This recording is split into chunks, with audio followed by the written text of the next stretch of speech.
Granite Links wants a mulligan.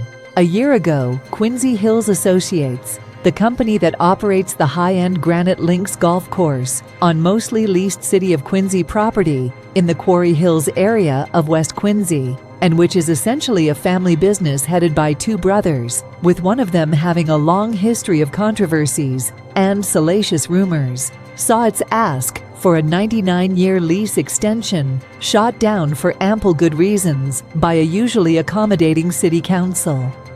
Even so, Quincy Mayor Thomas Koch submitted to the city council a new lease proposal from Quincy Hills Associates, QHA, this week that is rife with arguably even more problems than the previous lease extension ask withdrawn a year ago.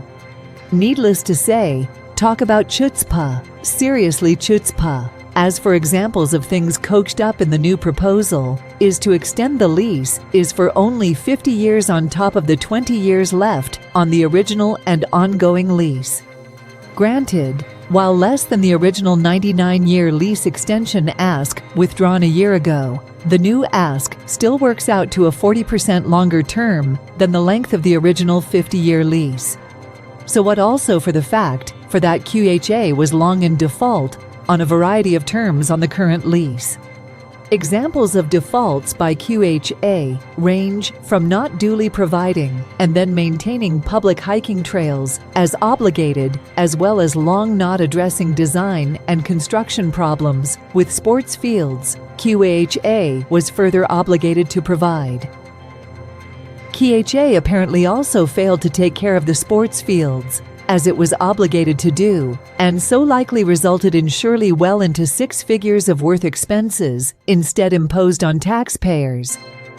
Such considerable defaults by a tenant typically see evictions, not a new lease with considerable new terms, favorable for the tenant. Granted, while QHA has commenced making good on its obligations, it has failed to offer any compensation to make up for its years of failing to meet its contractual lease obligations. After all, such considerable as well as uncompensated defaults by a tenant typically results in an eviction as opposed to a lease extension rife with new terms favorable for the tenant.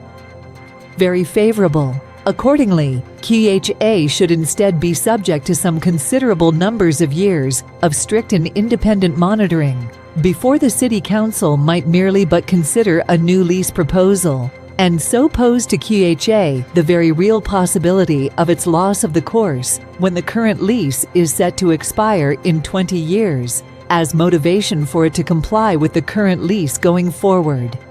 Further, the intertwined proposed sale of 12 acres of city land, currently zoned open space for dense development via the construction of a 110-room hotel, and perhaps to probably an unmentioned number of condominiums added on top of the hotel, is beyond outrageous.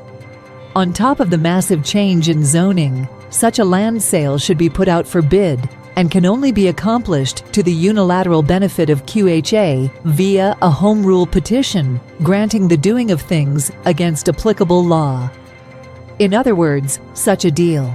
Further deeply troubling is that the proposed home rule petition proposes that essentially all authority to negotiate all matters with QHA going forward is to be vested with the mayor without any apparent proper checks and balances. Such is troubling as Mayor Koch has already approved trimming of lease revenue due the City of Quincy per the original lease terms. Mayor Koch also failed to see QHA comply with various terms of the current lease.